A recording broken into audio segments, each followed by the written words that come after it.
Oh. That looks pretty good. Doesn't it? Yeah. It does look pretty good. Looks pretty smooth. Hey, guys. Just like us. Smooth. Smooth as butter. Smooth as Welcome back butter. to Testing Normal. This is Curtis. This is Jordan. And I was trying to think, did we say that last week? I don't even know if we did. I think we did. It was a little bit delayed, but we did, I think. Yeah. This is episode 80. 80. 80. That's pretty cool. It is pretty cool. It's a pretty cool number, I feel like. Yeah, Coming I in feel pretty like strong. I feel like we're pretty cool. Yeah. Pretty hip hop. 20 episodes till 100. What are we going to do Ooh, then? that'll be cool. We'll have to plan something special for that one. That'd be dope. Well, another Miranda day, Schottifer. another week, Hello. another dollar. Another week, another dollar. Yeah. It's been a pretty crazy week. Obviously, the United States has had a bunch of crazy stuff over this past several months. But there's also been past month. Past month, yeah, past week, every past day. year. 2020's been pretty screwy. But man, guys, I don't know if you've been hearing about some of the wild stuff that's going on in the world outside of our little bubble, but some pretty crazy stuff, dude. Hey, I just got a text from my brother-in-law, David. Oh, Davo. Yeah. What's up, David? He What sent up, me. Dave? He sent me a picture of an ornament that Dave? that I got him in Rome, Oh, and he said, "I'm trying to figure out if I should tree that. tie a string to this and put it on the tree." David, it's a little. It would look. It's like a little bit of a cherub genitalia. Is what we were looking at there. Yeah. It's pretty cute. I didn't know you got him that. You did too, because we were walking down the street and you said, "Well, obviously we have to get this for David." Oh, was that okay? Was that the same time we got the little soldiers, or like got the little? Yeah. Yes. That's Same right. place. Oh man, that's awesome. I should have got one for those of you that don't know. It's just a magnet that is the midsection of the statue of David that says David. And it's just David's just tool stuff hanging out there. His handyman, his multi-tool, one might say. Yeah. Dude, top news of the week. One of the craziest things that went down this week that I was been reading about a little bit. Pretty nutty. Iran, man. Speaking of it. I didn't mean to tie it in that way. Speaking of nutty roos. Dude, the top Iranian nuclear scientist was whacked. Dude. This past week. I saw this and saw pictures of it and was like, what is going on in this world? Super crazy. So, but I'm going to go into this detail so you guys can kind of hear what happened to this top Iranian scientist. Tell me how it went down, because you read more about it. I read pictures about it. Yeah. Pictures say and pictures are worth 1,000 words, and so I saw at least 8, so that's an 8,000-page essay on it. That's impressive. Yeah. That's impressive with double space maybe, but it was still impressive. Triple spaced. So, well, first of all, before I go into the details about that, I don't know if any of you out there have Apple TV or have watched this TV series called Tehran, or Tehran. But it's basically like a really angry dinosaur. Tehran, or like a little annoying one, maybe. Ooh, yeah, maybe it's those little ones that ate the guy in Jurassic Park. Oh, yep, yeah, totally. Those are Terrans. Jurassic Park 2. Yeah. That was Jurassic Park 1. The little ones, were they on the beach? No, not those ones. The one that ate the guy in the Jeep, Newman. Oh, yeah. Anyway, so this TV show, it takes place, and it's like this hacker girl that's a Israeli special forces. Yeah. And she flies into Iran, into the main capital, Tehran. Yeah. And she tries to infiltrate certain systems. Wait, to try so to it's not a dinosaur? No, not a dinosaur, okay. Unfortunately. But tries to bring down their kind of power infrastructure so that way Israel can attack and fight off the Iranian nuclear program that they're starting to build. So Israel's trying to prevent Iran from getting nuclear weapons. Gotcha. And this is actually kind of based on true stories, because throughout the many years, Iran has been trying to build up a nuclear power, essentially. Okay. And not nuclear power per se, but they've been trying to build up a nuclear program. Right. So that way they can then have nuke weapons and become more of a threat to the Middle East. Gotcha. So anyway, so what happened is during this time, this past week, the head scientist for their nuclear program was driving with escorts down a highway. It looked like the edge of a residential area. Yeah, so he was driving towards an area that they were going to go secure. So he had a security team of a convoy, and the convoy drove in front of him to get to this residential or this area where he was going to go stay to secure the area before he got there. Right. So they kind of abandoned him, but they were only like a few minutes ahead of him. So he, as they're driving, there's like this little like turnaround, and before he gets to the turnaround, there's a car parked on the turnaround with an automatic heavy machine weapon, like a chain gun. Yeah, like a chain gun, and it's mounted on the top of the car, and it's remote controlled, and it starts firing at his car. That's some James Bond. That's some James Bond stuff. Totally starts firing. I at heard his that car. the first car blew up though. Well, this car blew up. Okay. But he ended up getting shot several times from it. But then there's a Iranian photographer, filmographer, whatever. He said he saw part of this happen, and he said that 12 men after that came out from, I don't know, from other vehicles or something like that, right, and started shooting to make sure he was dead in the car. And then they all dispersed and ran away. Weird. And it all happened over a period of it was like over 3 minutes. It was like a 3-minute period, and then everybody was gone. That's 2 fire teams. Yeah. Well, if it was 6? Is it 6 per? 6 per. Okay. Yeah. So this dude got just nuked, pun intended, by these fire teams. But then also like the crazy thought is like that there would be a weaponized, remote controlled, massive, machine gun on top of a car that somehow could get missed by a security team, and then, or maybe it came after the security team passed. Right. Yeah, they were saying the IED was like very, very similar to what would happen to troops in Iraq. The ones that are buried in the ground, and will take the car out from below, because then if it's armored or anything like that, it usually gets, because it was a fully armored car that this guy was in. But I heard it was the front car that got blown up, and then his car just got laid out by the chain gun.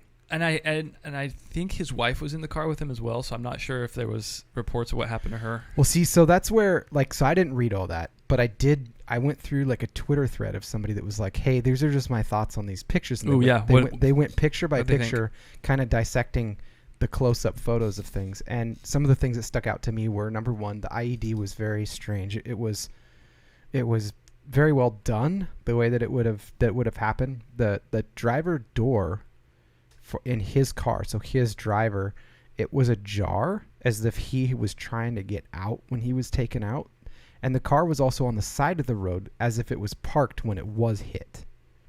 So if you look at and then there's a bumper on the ground with a license plate that doesn't match their car, that is there as if there was another car that was there that left. Oh, like an assassin's car. Yeah. And so what some people are suspecting, and sounds like something would happen, he's an older guy, is that he was trying to defect and leave, and that they took him out because the Iranians would have he was trying to defect. The Iranians would have taken their own guy out? They took his own person out.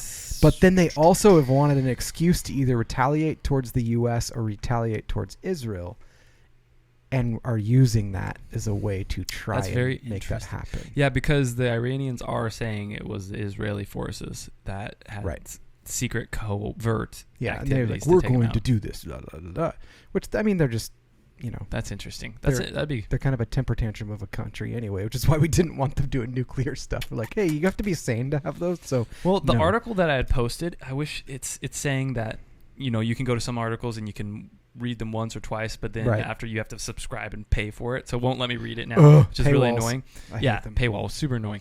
I've heard if you VPN to different countries, you can sometimes get through those. Oh, that's an interesting idea. Maybe I should try that. But it basically, in this article, we'll list it so you guys can get it, and you can at least look at it once or twice for free. But it shows every single time throughout the past 20 years that Iran has tried to build a nuclear program. Yeah. And how either the U.S., Israel, or other countries have attacked them and sabotaged their program through either technology, that's the thing, is like nuclear hacking or whatever. It's like, I don't know. To me, it's kind of like the Second Amendment, like people with guns. Like, it's kind of the thing that isn't meant to be always using, but is there just to keep honest people honest. And that's what Iran is saying. They're saying this is not for nuclear weapons. Right. They're saying this is for power plants. There's been other evidence that's not just for power plants. I mean, it just... The level of refined uranium is that they were trying to obtain is much higher than they would require for power plants. Yeah. Yeah. Well, maybe they're building more than one. Just give them the benefit of the doubt. Yeah, but they still wouldn't need that high of quality. Yeah, here's the deal. Use wind or solar. Like, just, you've got enough. You know what? Get a gigafactory. You've got enough sun. I mean, they do have. I know that's a really good point. Middle East, I feel like you don't need a nuclear reactor. You just I'm sure Elon would sell you a few solar panels and just be done with it. Yeah. You don't need permission for that. Did you hear Elon Musk talking about with gigafactories how if there was, I think he said, was it 10 or 8? I think it was 5 or 5. Yeah. If there was a very low number of gigafactories in the world, it would... Oh, I was thinking just for the U.S. No, he said in the world. I think he said maybe if there was like 10 or something, it could supply enough power for the world for... 10 sounds right. Because he was saying like 3 to 5 for the everybody. U.S. Like, what? That's bonkers to me. That guy is an alien. I'm pretty confident. I hope so. I hope so. It makes me feel not so bad of being such a low achiever. Yeah. Like, okay, at least he was an alien. He's also been questioning the COVID as a lot lately. The vid. Publicly. The vid. That makes me feel better that someone that is extraterrestrial achieves such a high status where I know I will never aspire to. Yeah. Kind of crazy. Dude, social media stuff, some other stuff in the world with social media. This is something we really wanted to talk about last week. Yeah. I don't know how it's, it was because Jono was here and we were going through like the conspiracy and he and I were just going back and forth. I convinced him to be a conspiracy theorist. Which I don't think I am. I just don't think there are any coincidences. That's where I come from. With pertaining to Facebook, there's some recent congressional hearings that took place that I think you might be able to speak on a little bit more in particular. Yeah, but there was a really interesting article that I've just read about with Facebook being banned in certain Pacific islands. So really? The Solomon Islands. I'd be down with that. The Solomon Islands are banning Facebook for a period of time. They haven't said how long, but for an indefinite period of time, they're proposing we're going to ban Facebook they said it's for the sake of national unity. Makes sense. So they're banning. And then Papua New Guinea and Samoa are saying we should do it too. Are some of these places really into Facebook? Dude, everywhere is. Apparently, and so some of the opponents of this are saying, hey, we use Facebook to connect to our families because otherwise we have to pay $5 a minute to call them from wherever we're at. There's other ways to call people. Yeah, but I guess it's, you just if you have internet, it's way cheaper than... No, but I mean, like, you could use other over the internet. Like, you could use, Google or I think it's FaceTime just such an easily accessible app and user-friendly for so many people. Well, you can just use Messenger. They do have them separate now. So it's not they could ban the Facebook app and then just use Messenger. That would be interesting if they allowed for... Because I know, like, you can just... Can you have just Messenger? Yeah.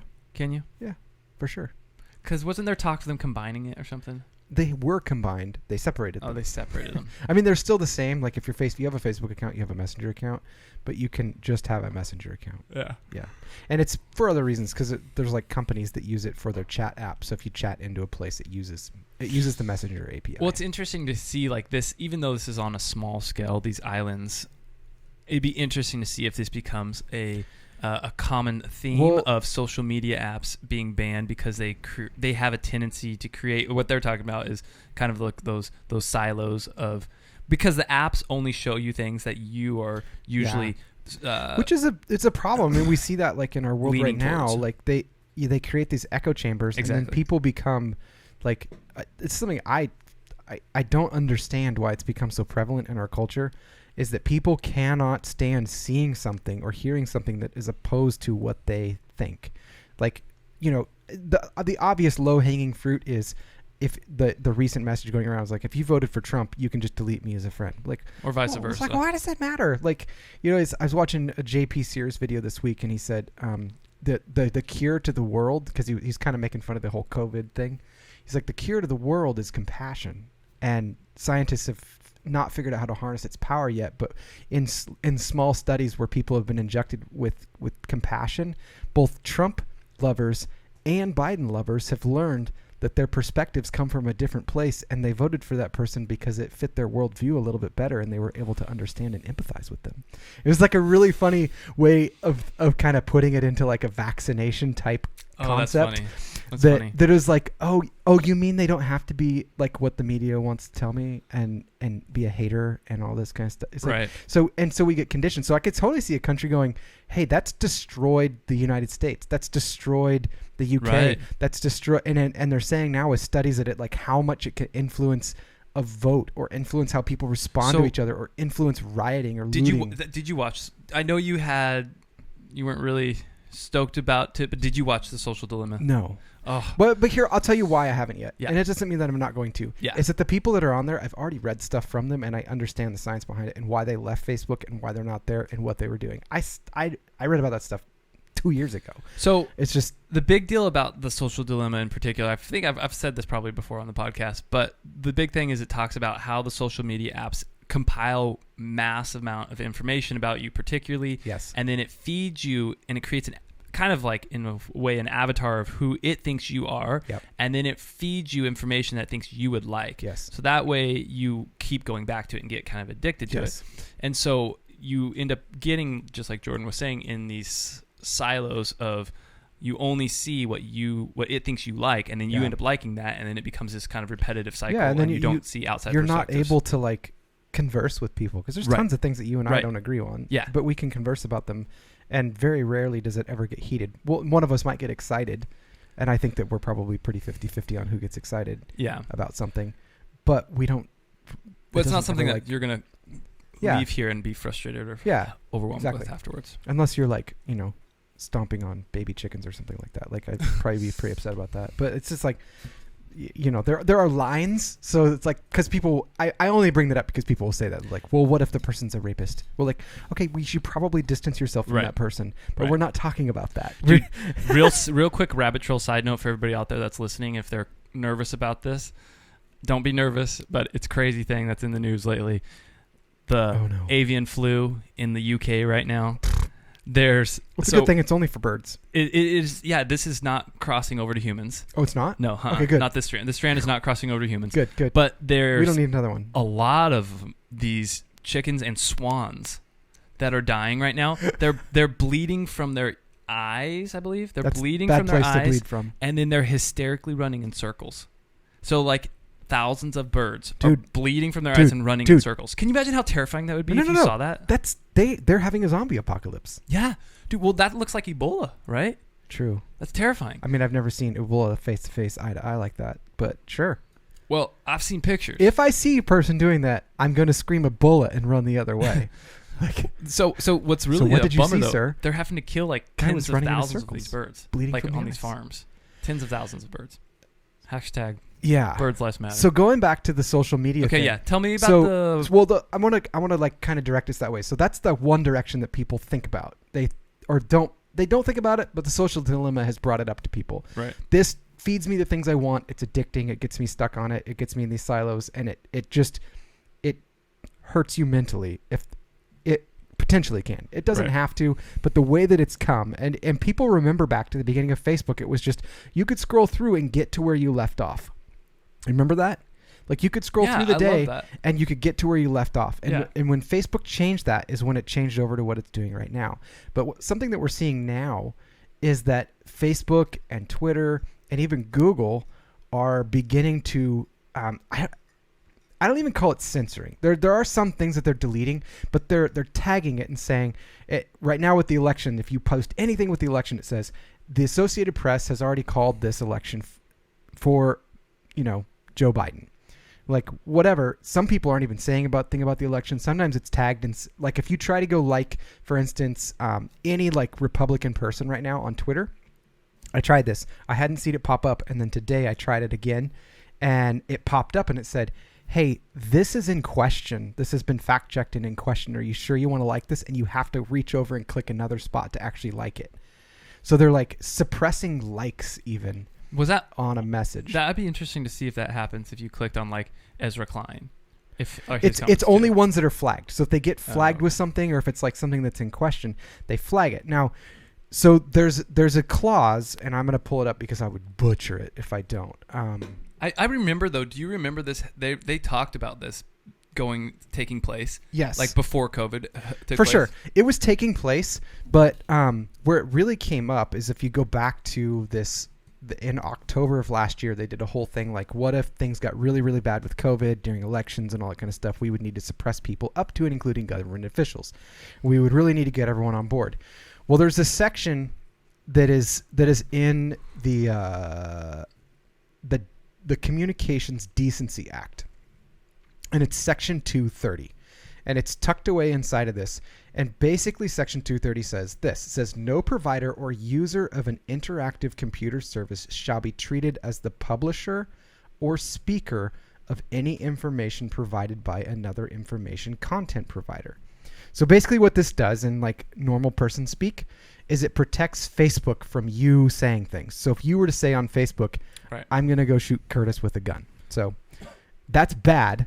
That violates free speech because you are making a threat out. And what it does is it protects Facebook from that post, saying that Facebook is not legally. They are not legally tied to that statement. You are your own content creator. Right. So if you post a video that's inappropriate, they could pull it down if it broke laws, say it had like child pornography, or even just pornography on there, because pornography is like not allowed in Facebook. They could pull it down. There are certain guidelines that you could not break. But when people make a statement of their opinion and Facebook begins to tag things and said, this has been fact checked. Now, if you go look at any of those, because I have, you go click the little I button or whatever, and it takes you, it says, this has been fact checked by independent fact checkers. That's it. There's nothing else. It's like this boilerplate thing. No one has looked at it. They don't link you out to an article. They don't do any of this kind of stuff. And so these Senate hearings that you can go watch, they're totally open, free for everyone to watch. They're on YouTube all over the place. Jack Dorsey, the CEO and founder of Twitter, and Mark Zuckerberg of Facebook were there. Google was not represented, funny enough.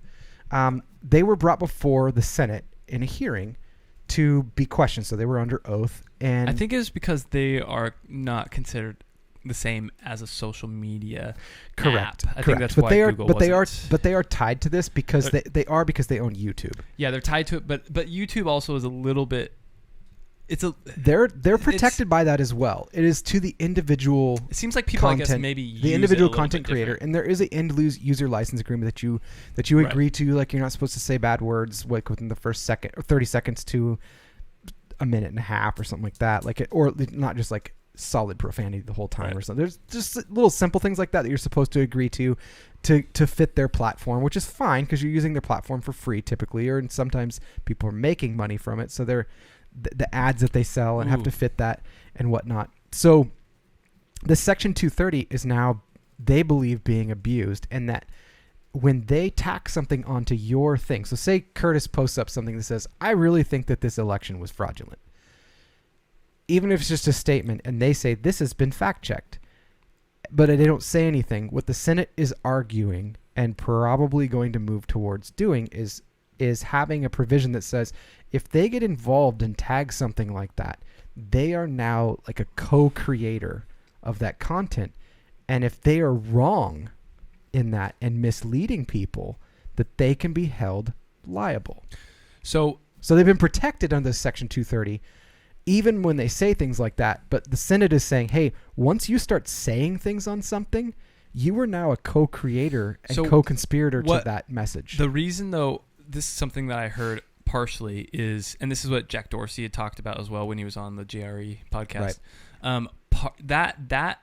That 230, Section 230, whatever amendment or whatever law or ruling, they're concerned that even though that law is present, that if somebody makes a false statement, and this is what Facebook was critiqued on with like the Russia involvement, if there's a mass amount of false information put on your platform that then affects the elections or then has an outcome based on a false pretense, they're concerned that they will then be held liable even despite the Section 230. So that's why they're adding those amendments as a concern of like, okay, this we're just letting you know we're not saying this is absolutely true. Right. But then they're saying things like, hey, Joe Biden is the president-elect, which isn't actually factually true. Which, if you want to believe that, that's fine. So is that on every? I've seen quite a few Facebook posts where there is that sort of thing, and I'm not seeing that.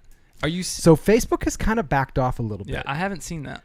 But it was. Are you seeing it on Twitter or where are you seeing it? I see it on Twitter and on Facebook. It's usually just a little blue box that's right below. I haven't seen that they're saying specifically Biden. I see that they're saying this. Some of them do. On YouTube, they for sure do. Maybe YouTube. So that's Google. I haven't checked YouTube. It depends on the content as to exactly what they say, because they're going off keywords, and that's something that came up in the Senate hearing that was very interesting. So when they were questioning Mr. Zuckerberg, they said, or they asked him the question. Mr. Lizard. Yeah, he looks like an alien. I don't know what it is. He looks wild. Totally normal, usually, if he's doing his own presentations. But when he shows up for those, I think they send an android with no pigment. Dude, he's wild. And he just stands there and stares. It's like, dude, what? He's not even there. I would be intimidated going in front of a Senate like that. So maybe he's just overwhelmed. I don't know. I've watched him do like worldwide presentations, and he looks totally fine. Yeah. And he talks about like all things, but when he goes there, he gets questioned by one of the senators. Brought up a good question. He said, "Hey, we would like to ask you about a platform that we've heard that you have in your Facebook algorithms, and that is this platform called Tasks."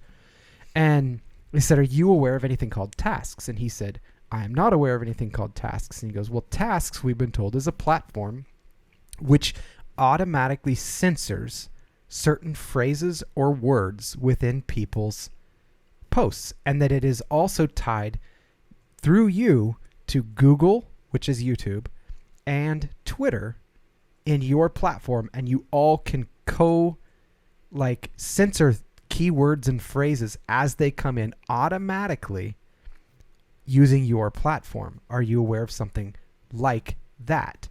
And he said, "I'm not aware of anything like that." And he said, "Let me be more clear. Are you aware of anything by any name that does such a thing?" Which, if they do have something like this, there's zero chance that Mr. Zuckerberg wouldn't know about it at this point, like at all. It would be hard to think that he wouldn't. Big deal for him to not know. It'd be pretty strange. And so he says no, and he goes, "Okay, well, I would like to direct your attention to this photograph." And they had multiple ones of the Tasks platform operating under their software with different people's posts going by with these different election and, Hunter Biden, all these different things going by on the screen. And he said, "This is from a whistleblower in your company that no longer works there, that knows about this platform and explained it to us. Now, do you know anything about this?" And he said, "I will have to get back to you." Which they said, "Okay, so under oath, you're not going to tell us the truth, but we know it exists." And I mean, they have. So in that situation, he did not want to incriminate himself because he's under oath. Right. So if it does exist, he doesn't want to say absolutely that's not true. True. And if it doesn't exist, he wasn't comfortable enough to say it doesn't. It's very obvious that the same words and stuff, like you just have to go spend some time on Twitter and Facebook and look for posts that are labeled like that, and you'll find they're all the same, and that's clearly happening. What the Senate is trying to prove is that they're doing this to things that they want, and that they're pushing their own agenda. Because when it comes to, it's like if you want to take the example of election fraud, which we'll talk a little bit about. We have a little bit of updates to go over in a bit. But take the election fraud. It'll say there is no evidence of election fraud. Like that's one of the tags.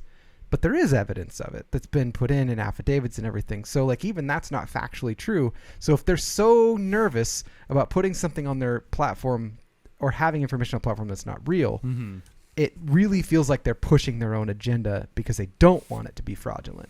Well, it's also kind of strange that Facebook, I guess a counter to that would be, it would be kind of strange in my head to think that Facebook and Twitter would team up like that, because they are competitors. Yeah. For me, it goes back to when they had this, and they did it with heads of state and with people that were represented in our government. They did it with major companies and with these social media platforms when they did this, like I think it's called like Access or something 201 Agenda 201 or something that they did for this pandemic back in October of 2019. And that's what they said in the end of it. They said, as people begin to panic, there's going to be disinformation, and we need to have everybody on board censoring the same things to make sure the information is exactly what we want it to say. So in order for we know that they've been kind of working towards something like that. Yeah. But in order for it to be Twitter, Facebook, Google, and whomever else, basically it would have to be a deep state governmental coordinated situation. I think that's what they're heading towards, and that's what it looks like. But I mean, I saw the screenshots of it, and it wouldn't have to be like. I know what most people think is like, well, why would Facebook work with Twitter? It's like, it wouldn't be necessarily that. There are tons of joint operations that the companies do to achieve things on the web. Like Google and Apple work together on things quite often to make sure that they can communicate with each other, and they do it through application code that can communicate. So it could be something that is housed with Facebook that Twitter can just pull those keywords and things that are being censored real time from them. It wouldn't be this. These people do way more complex things every day than to make something like that happen on their platform. So it isn't outside the question that they would be doing that. And if it isn't deep state, then maybe they're just trying to push their own agenda. They're like, well, it's our platforms. We don't want that on there because we don't believe in that. But then they're saying this is communication. It's now everyone. You're censoring one side and not the other. You are influencing things in the other direction, whereas you should just let it go. Dude, as far as like censoring goes and moderating and watching things, yeah, I'll have to post this link. I don't know if you saw this or not.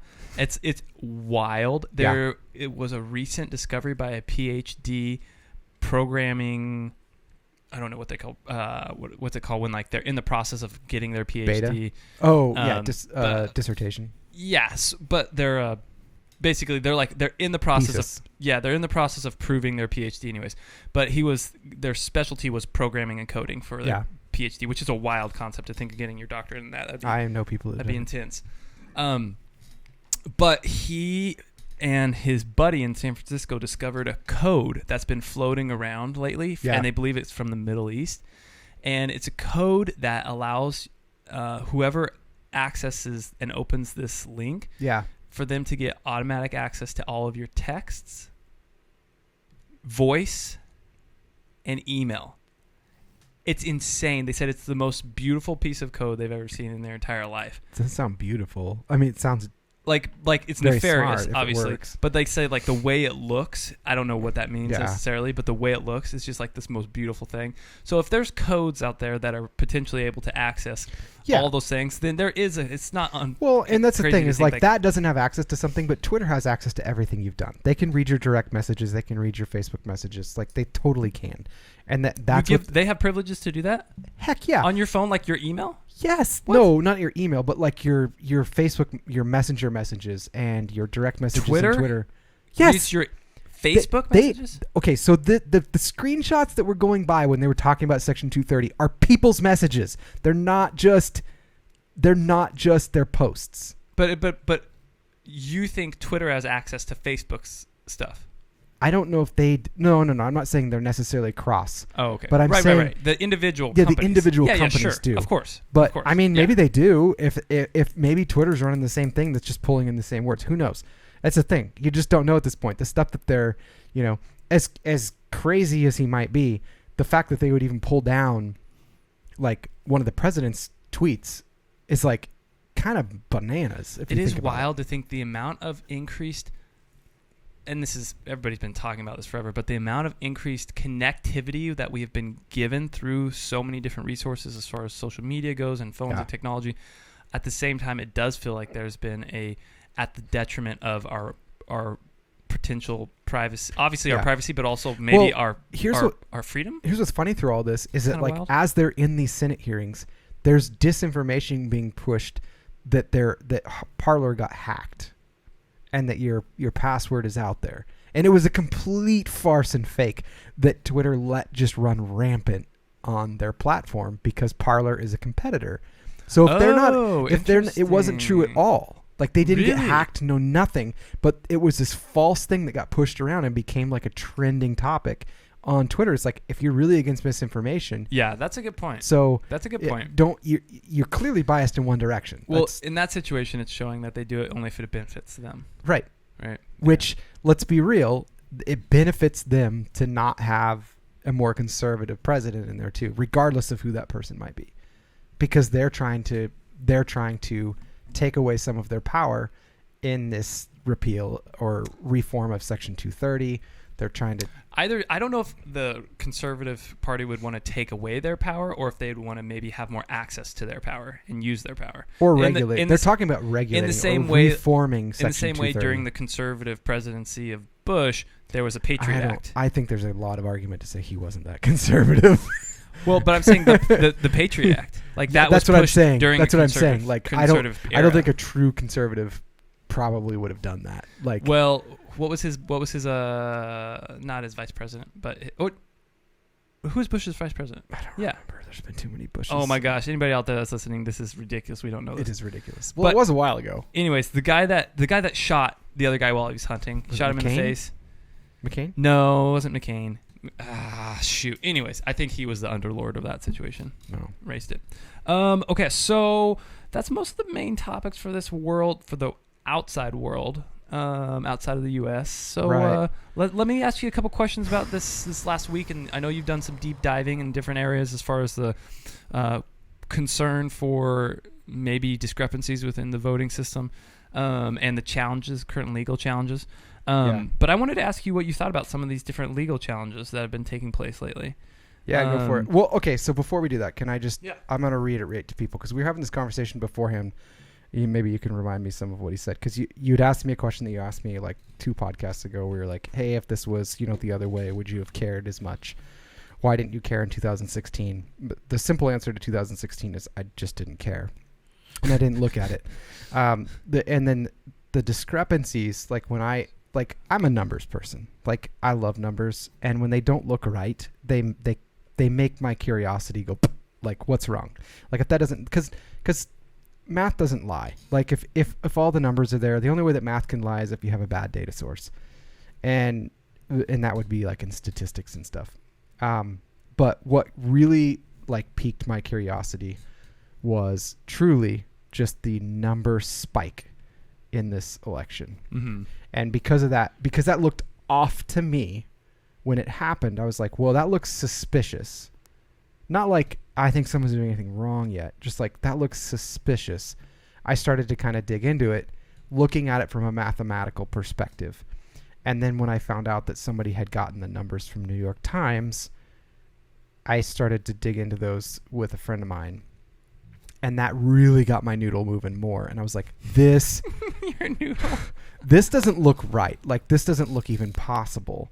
And as I found out, like, through people that were actually, like, closer to, like, how these machines work and stuff, and they're saying, like, this amount of numbers that came in isn't even possible to be scanned by the machines this quick in the amount of time that they said it was, I thought, oh, shoot. At that point, it really, truly became to me nothing about, like, very little to do with Donald Trump. Like, because you were making a joke about, like, Donald Trump being my best friend or whatever.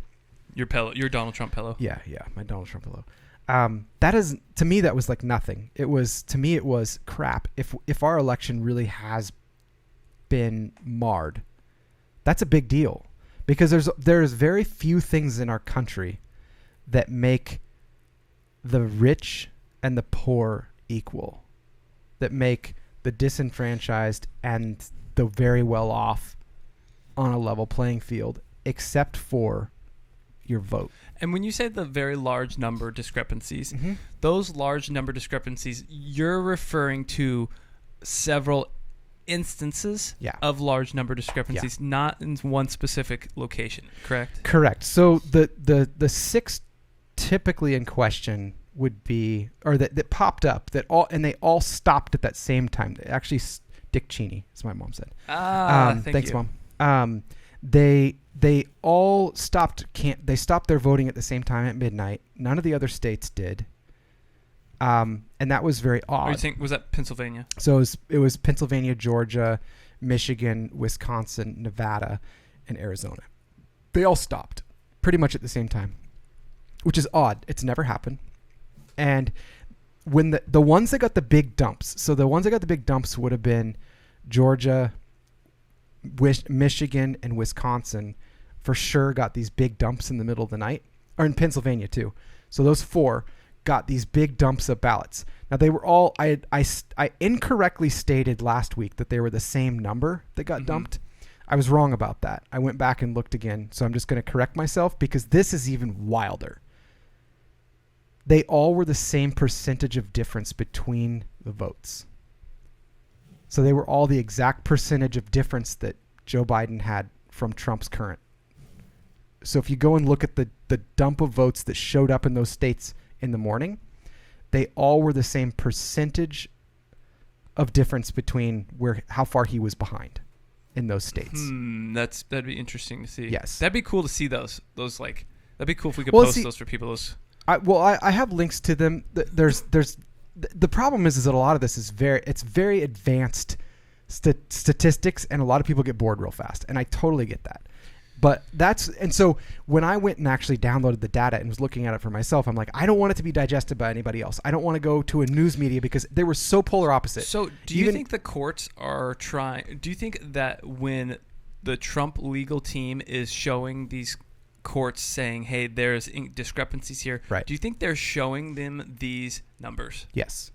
Okay. Well, actually, no, they're not. They're trying to, but none of them have actually let them show evidence. So the first time they actually got to show evidence was in this Senate hearing that happened earlier this week. Why would the courts not want them to not allow evidence? I don't know. They actually that sounds so suspicious. they moved to dismiss based on them not having evidence, even though each one of those cases they had submitted like 100 affidavits of people that saw the same thing, the statistical data, and the court said this is not admissible evidence. They didn't say it wasn't admissible. They said they had no evidence. But that doesn't add up to me. Like, I know. I don't. And that's what's suspicious to me. Seems strange. So a lot of people will say like, well, they've had 33 cases kicked back, and that's just not true. Well, so there definitely have been several instances where the court has declined them. So there has. Yes, there has. In Wednesday, so Wednesday, the Patricia McCullough or whatever, right? She was that wasn't their case. Commonwealth Court. Well, this is for Pennsylvania. I know. So but that wasn't Trump's team's case.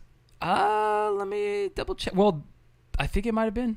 The only one that they currently have in there, they got a move to dismissal, and the judge specifically said that they could not decide this, but it should move on. It likely has merit.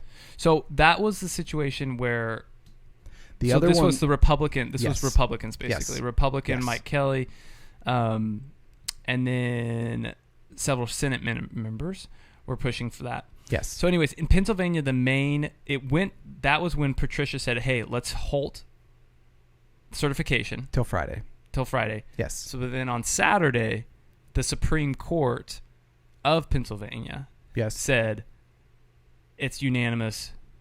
There has been no fraud. That was for the Republican ones. Right. Yes, that was not for Donald Trump's case. And that's where things get really confusing for people. So there's two Republican ones in there. There's one in there for the Senate. There's one in for some Republican GOP people. That one came back really strange.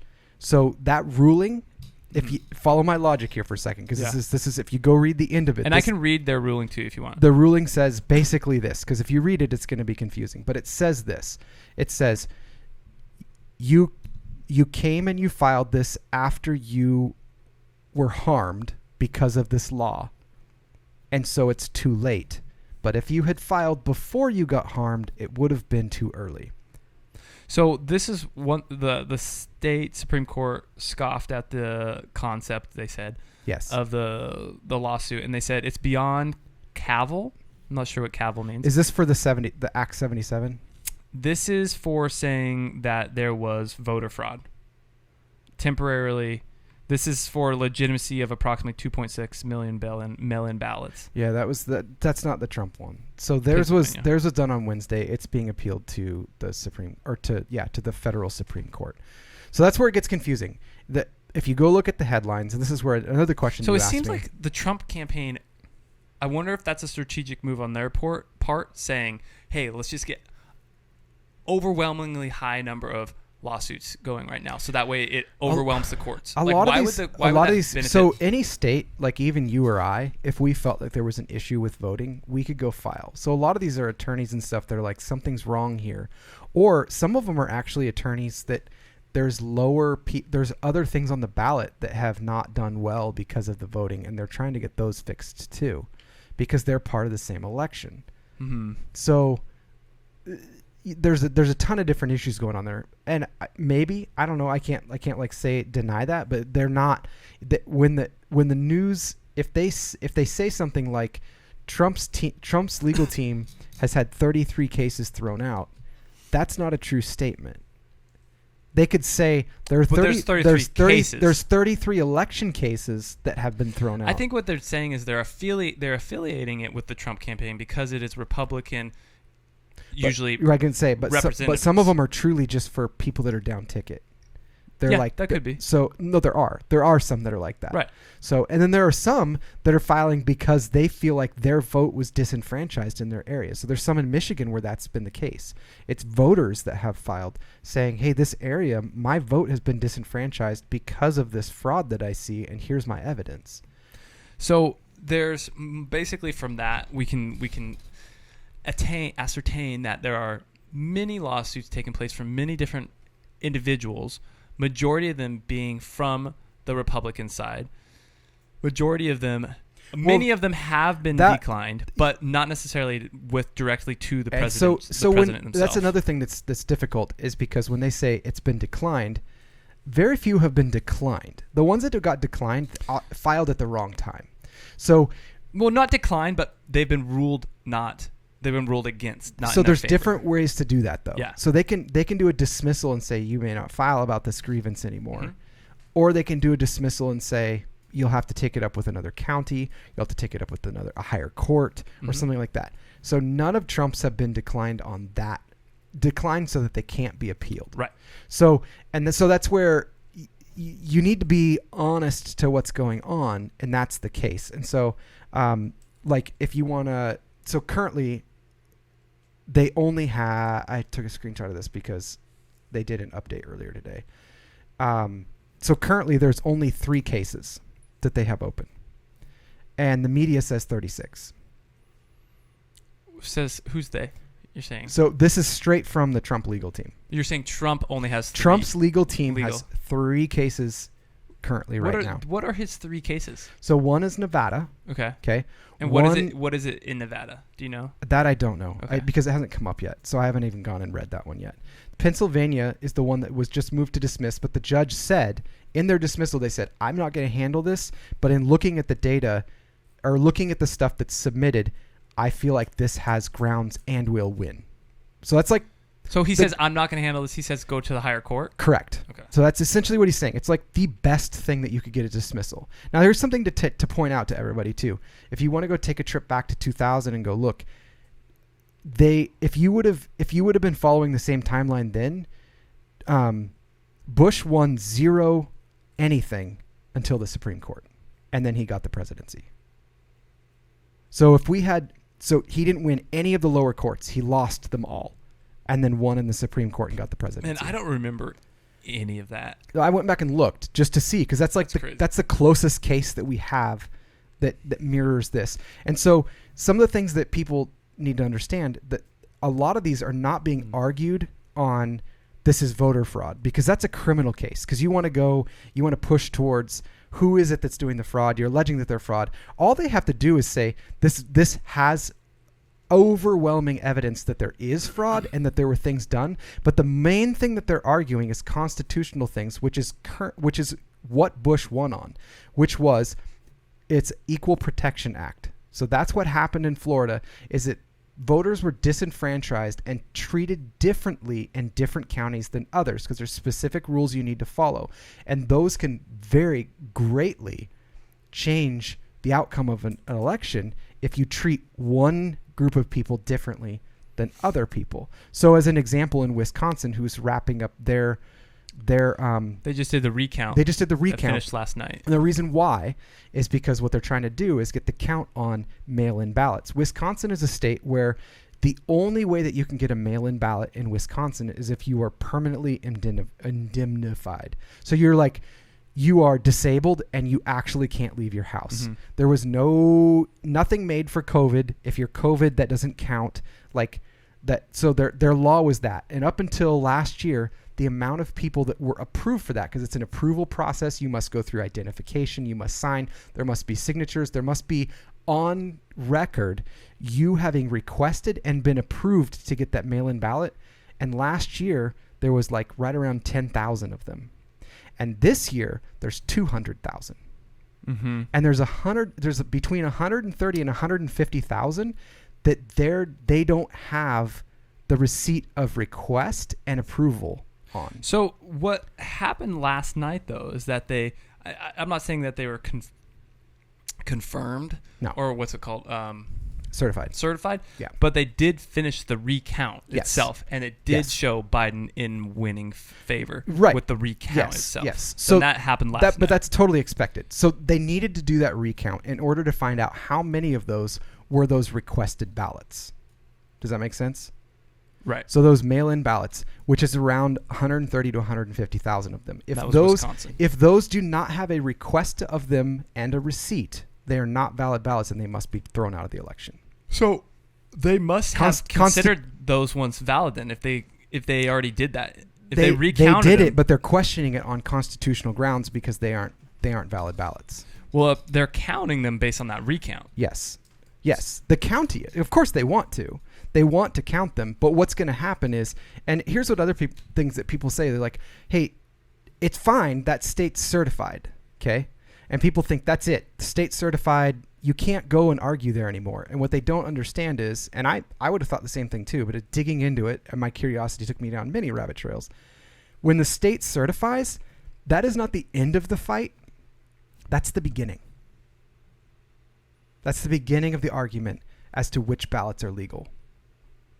So it's not the end. Right. Yeah. So they're probably going to certify tomorrow, and people are going to be like, see, it's certified. It was fine. But there's already a lawsuit that's pending that will come in when they say they're certified. That's going to say constitutionally. Well, Trump said he was gonna have a lawsuit before they even had the recount. But he paid for that recount, and his legal team did that because what they need to do to look at the Constitution of Wisconsin is say, how many in these two areas, there were like 2 or 3 big counties, how many of the votes in that area are these mail-in ballots that are way above normal that don't have request receipts?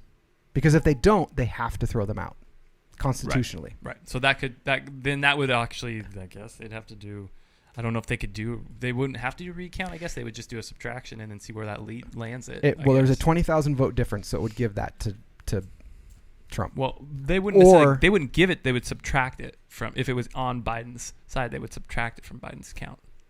Yes. Yeah. But what I'm saying is those counties are like 80% Biden. So even if they went through randomly and removed them, 20,000, it's going to eat that lead up. But constitutionally, those votes, by their own constitution and by definition, whether or not you're a blue fan or a red fan, constitutionally, if they don't have a receipt, they aren't valid ballots. So Dave was asking if we think anything's going to change because of all the lawsuits. Do we think anything's actually going to change with all the lawsuits? I don't know. I think I think we're going to see. It's a good question. So tomorrow morning, that's my uncle. So tomorrow morning, there's a hearing in Arizona that's streamed live that you can go watch. I think that will give us a lot of ideas. How they respond is going to give us a lot. Yeah. I know that Rudy Giuliani, one of his other lawyers, was saying that there are a couple states who are... Rudy Giuliani. Yeah. A couple of states that are on the bubble. They said, we won't be the first state to flip, but if another one does, then we would have to side with that and say that constitutionally, yeah, we're in that same boat. So there's a couple... All that would need to flip is 3 states. Any news, any new updates, anything from our conversation last week with Georgia? Oh, my gosh. I do not know what's going on down there, but So Trump is pissed at the governor of Georgia. I'm pretty confident they're on the verge of a civil war because just today... The governor is going through some stuff. Here's the news that's happened there today, and I'll cover it really fast because this could all get really, really boring. I just want to kind of bring people up to speed because these are things people won't talk about, and it bothers me. Doesn't matter which side you're on, we should want voter integrity, and that's my main thing. Is like if everyone thinks all of a sudden that their vote doesn't count, there doesn't. It's over. Like it breaks down our system in a way that is awful, and nobody should want that. I wouldn't want the win if I was Biden or Trump if it was an illegitimate election. Like I wouldn't. It just you put your country into turmoil. You'd be a third world country, essentially. Yes, essentially, and that's what happened in Pennsylvania. Is that's actually exactly what Venezuela. The main senator said. He goes, I feel like we're talking about a third world country's election right now. I cannot believe once they saw the people's testimony and some of the numbers and stuff, they were like, I can't even believe that we're not talking about this. Like, so what's some of the things you heard about in Georgia? So Georgia, they currently have a lawsuit going down right now because they sued the governor, the lieutenant governor, and the secretary of state. And then who's they? So this would be Sidney Powell, but also there's a co-lawsuit as well that's through attorney Lynn Wood. And essentially they're trying to get down to the bottom of like what happened with these voting machines, because there all these 31,000 brand new voting machines they paid $100 million for. They rushed it through. They spent a lot of time trying to go through legislature for it. They actually didn't want it. Like same thing happened in Pennsylvania. Yeah. Like, and then between him and Governor Cuomo of California, $1 billion has been sent to China for COVID supplies, quote unquote, and nothing has shown up for them. And they didn't get legislative approval for that either. So there's just a ton of stuff going on that they're like, what the heck is going on? They're trying to get to the bottom of it. So today, they had also in that, they had requested video of the place that the pipe burst, which they found out through subpoenaed texts and stuff. Because that was in Georgia. Yes. The pipe burst. It was in Fulton County. So in Fulton County, they said they had a pipe burst. They had to slow everything down. Everything turns out it was just a toilet. They have proof from that from text. They've also requested more video surveillance because they have information leading to there were people there still counting for those few hours. That'd be interesting. So they had that subpoenaed. But what they subpoenaed also was the voting machines. They said, we want to bring those in for forensics to look at the code and see what's going on there. So today they find out that they're taking them all to a central location to be wiped and updated. And they've been requested as evidence in this hearing. Who is they? The Georgia, like Fulton County was doing it specifically, but like the people that run the vote really were taking them to update them and wipe them. What? Of information. And they've been subpoenaed. That'll be interesting. So then, That'll be interesting. so Lynn Wood, the one of the attorneys there, put in an emergency injunction to the judge and said, I want them to be held off from doing this. So the judge issued as they should, yeah. Well, issued why to would them you try to and said, justice? Hey, this is a restraining order on those. You must leave them in place. They're evidence. And then an hour later overturned his own judgment and said, sorry, it's just the county. It's not the state. And since the county's not on your suit, we can't control them. They can go ahead with the wipe. Wouldn't that county be in the state? Yes. And they're already owned by the state. So then that means they're wiped out then by now. Right. But it's kind of like if I told you that, hey, in a week, you're going to be showing up in court proving that, and we're going to present evidence that you're embezzling money and everything, and we're going to want your receipts, and I drive by your house and your chimney's smoking. Yeah. Like but here's the thing. Yes, that's true. It doesn't look good. But at the same point, what ultimately matters in the end is whether you have the proof. And if you don't have the proof, then you don't have the pudding. That's just one piece of their evidence, because the other thing that they claim they have is pictures of checks being paid to people for ballot harvesting. See, that will be interesting.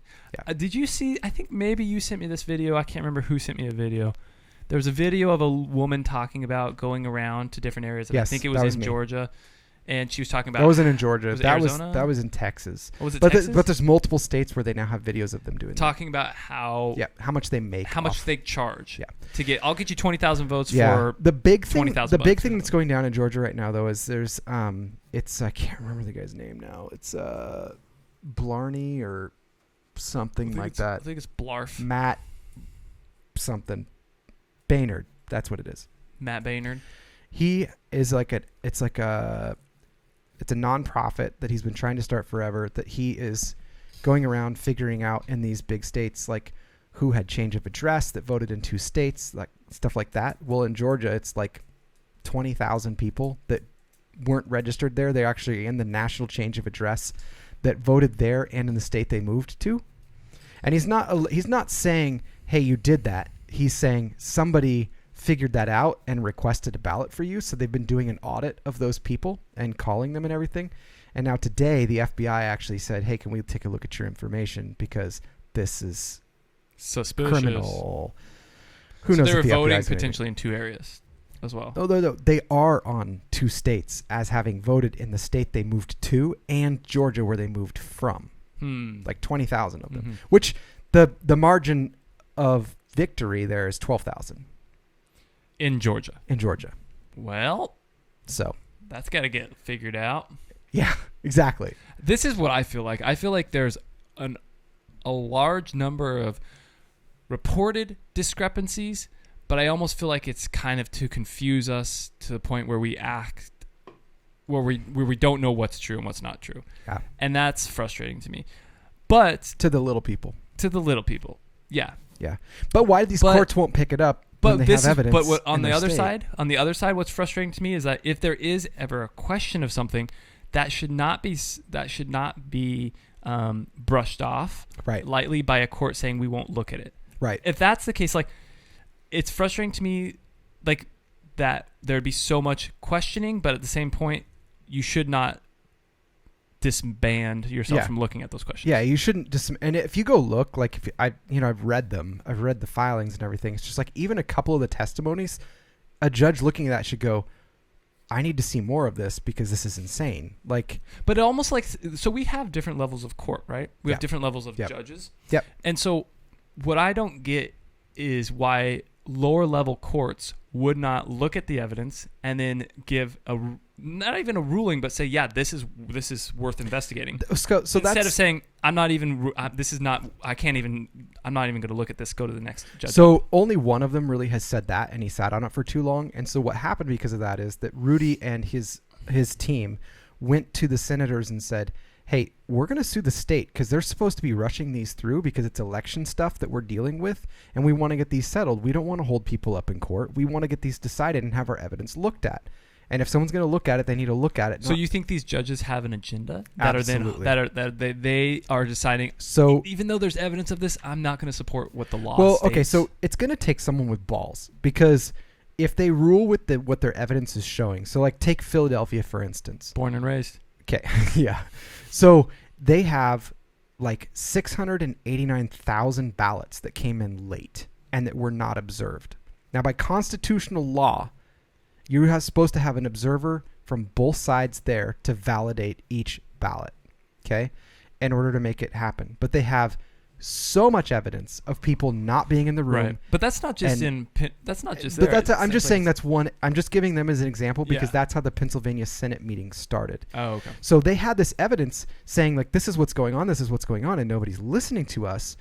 That then they went to they like basically like called around and were like, dude, this is stupid. Like, we're not getting anyone to listen to this, and they're not being fair.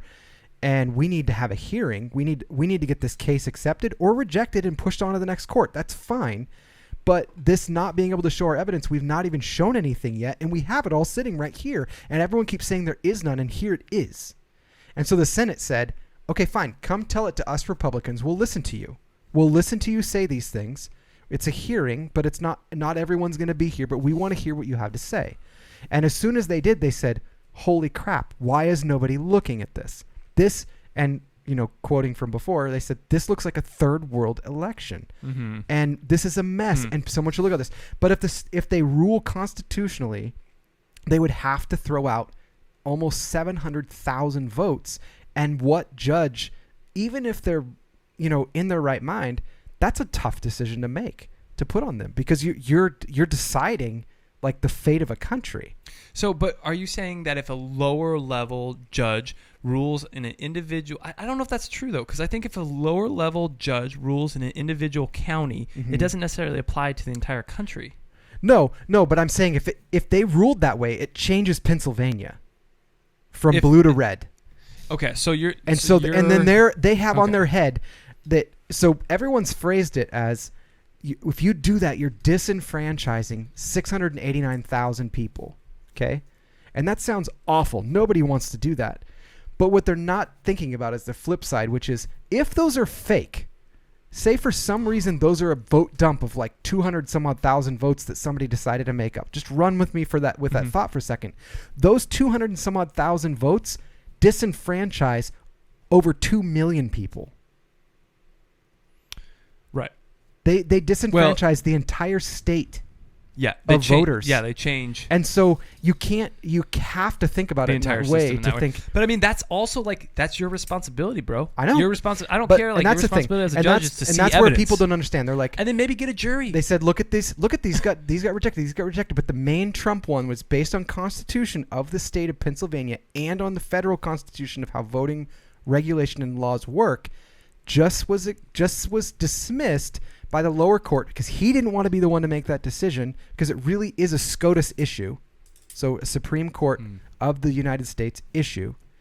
He said, I'm dismissing this. Does he have the power to send it straight to the SCOTUS? SCOTUS has to pick it up. So SCOTUS has to agree that we're going to do it. Yeah, I think it's like 4 out of the 9 have to say we're going to take this case. Interesting. So have you heard anything about SCOTUS saying that they're going to take any cases I don't yet? think we would have heard because of the Thanksgiving holiday. Have there been any cases that SCOTUS is... Not yet, but it's looking like it's going to get picked up in Georgia and Pennsylvania, and I wouldn't be super shocked. We'll have to see what happens with Arizona tomorrow. Interesting. If those 3 go, though, it's done. It's a Trump presidency. Whoa. Well, folks, and that's where it's like, even if it doesn't happen, like, wild stuff. I do not understand why the media is not being honest. Well, I think the thing that's frustrating you, and understandably so, is the confusion that I see in my own experiences and other people too, as far as media, not really being very clear as far as what the lawsuits are and who's represented under those lawsuits. Yes. Not necessarily being represented under and that's where it would be super easy, because they put out updates every few days where they'll just say, here's where we have cases, and all they would have to do is just show that tweet, like literally on the news. They could just say, here's the Trump cases, here's the one that's in appeal, these are the 2 that are outstanding. That's all they would have to do. It's not difficult. Well, guys, we'll let you know when we hear more things. Pretty crazy, dude. Thanks for the update. Guys, we're gonna. You cool to do some TILs? Yeah, dude. You got any I have TILs? one. Okay, I got 2, so I'll hit the first one and then I'll let you go. Today I learned from 1777 to 1870, Vermont. This is pretty cool. Yeah. Vermont had a 4th branch of government called the Council of Censors. Ooh. Okay. It consisted of 13 members elected every 7 years, who had to check if the legislative and executive branches have performed their duty as guardians of the people. They could also amend the Constitution. Weird. So there was a different entire branch. It's like we might need that. Maybe. Kind of interesting. Oh, I did think of one thing. Yeah. This is the scary thing that will come at the end. This is something I did learn today. So I'll do my TIL, then you do yours, and then I'll do my today I learned the terrifying thing that I hope doesn't happen. Get it. So today I learned men are more willing than women to use a time machine to kill Adolf Hitler, according to a 2015 study from the University of Texas. Yeah, because I think women are generally generally less killing minded. I think maybe they're afraid of time machines. I think they have lower testosterone. Okay. That's not true. Today I learned, this is a happy one, guys, okay? Today I learned that elephants are tremendous distance swimmers. They can swim for up to 6 hours and 25 miles. They're so buoyant that if they get tired in the water, that they can just rest floating and won't sink. They can also, and then of course they use their trunks as snorkels, and they can dive. So fat. Yeah. Isn't that fascinating? I guess it's a benefit. Yeah. They can just float in the water and not have to worry about sinking. So they could fall asleep, I guess. And just like... Yeah. Snorkel up. Okay, what's your terrifying thing? So this is my terrifying thing. I forgot I was going to end with this. Is I saw a tweet today from one of the lawyers, because a lot of people think that if this is a fraudulent election and it was from outside sources and all that, we talked about like how it could be meddled in by outside forces, let alone if you just remove the idea that it could be people here. Well, that's what if you want to go read some terrifying evidence that's been put into place, there are China and Iran ties that have been proven to the Michigan servers, at least. Is that some things that have been said on Twitter was this, and I'll link to this picture or something, but it was like, learn about Abraham Lincoln's exercise of power in 1861 to save our country. And one of Trump's lawyers said something similar today as well. She said, this is a fight for the very integrity of our entire system. Article 2. Okay? So those two things both relate to the same thing, which is in 1861, Lincoln issued a call. This is my today I learned this today, and it's horrifying. Lincoln issued a call for 75,000 volunteers to serve 90 days in the military, claiming that he faced a rebellion too powerful to be suppressed by the ordinary course of judicial proceedings. Claiming broad emergency powers, he urged the Constitution had vested in the executive branch or the president. He called on a militia, authorized increases in the size of the regular army and navy, expanded funds for military purchases, deployed military forces, blockaded southern ports, and suspended the writ of the habeas corpus in certain areas, or like people's rights, authorized arbitrary arrests, and impaneled military tribunals to try civilians in occupied or contested areas. And he said, I quote, I think the Constitution vests in its commander-in-chief the law of war in time of war. Article 2 requires him to take care that the laws be faithfully executed, and his presidential oath to, quote, preserve, protect, and defend the Constitution of the United States. Was this taking place just before the Civil War? Was this preparation for the Civil War? I think so. That sounds like but there was like an uprising. Especially putting borders in the South. But if you go back to and listen, and a lot of people have listened to episodes 78 and 79 now when we talked about the emergency act that was put into place because of cyber warfare against our voting system. Right. If that's truly what's going on behind, because a lot of people have referred to this as like 3D chess, and that we can only, a guy put it the best way that I've read earlier today, said the way the government works is like 3D chess, and we only see the bottom rung. That's and so cool. We see these things, like 2 dimensions. We see things moving around on the bottom one, and we don't know what's going on, but these other 2 layers that are going on that are being fought. Cool. That's fun. And he's like, it's like a dog trying to explain a bus stop. Like, it sees people get on and leave and come and go, but has no idea what a bus is. Yeah, that's a wild one. And so, if there truly is this cyber warfare going on behind, and Iran, China, whatever, are trying to meddle in our election to cause problems in our society, that's a big deal. And if that really is truly going on, and they know about it and we don't, that's 3D chess, baby. And they're like, hey, this is war, and all of a sudden he says, we're going to war. Oh my God. Because China's been, like, was it Jono was saying, like, China's been threatening Australia. No, I made an article about that. Yeah, like, China's been doing that, but they're also saying, like, they're saying things like, get ready, prepare to war, do not be afraid to give your lives. China? Yes. There's been Come on, guys. Anyway. Listen to some Beatles. Come on. Chill out. Anyway, that's my... Okay, so I'll hit with the first shower thought here, guys. Just a simple one. Despite evening and night having very similar definitions, good evening and good night have 2 very different meanings. From now on, I'm saying good evening. Good evening. Where are you going? Good evening, guys. Yeah. All right. Good evening. Hairline fracture is another term for balding. I love that. That's hilarious. That's a good one. Speaking of, Joe Biden got a hairline fracture playing with his dog yesterday. Yeah, I heard about that. LJB. When you start learning a language, you unmute the world around you little by little. I don't know if unmute's Unmute's maybe not the right. You put on subtitles? Let's just move on to the next one. We tried. If people had 2 arms on the same side, we would wear F shirts. That's funny. That's a good one. This one, I feel like you're really going to like this one. Okay. Your rectum has discharge. All right. Your rectum has discharge of all 3 states of matter. Oh. Think about it. Gas, solid, and liquid. Well, they're super solid. Presuming there isn't some weird kid who can crap out plasma. That's true. That's what I was gonna say. What if it was plasma? Oh yes. All that Black Friday shows us is really how much stores are actually marking up items and still making a profit.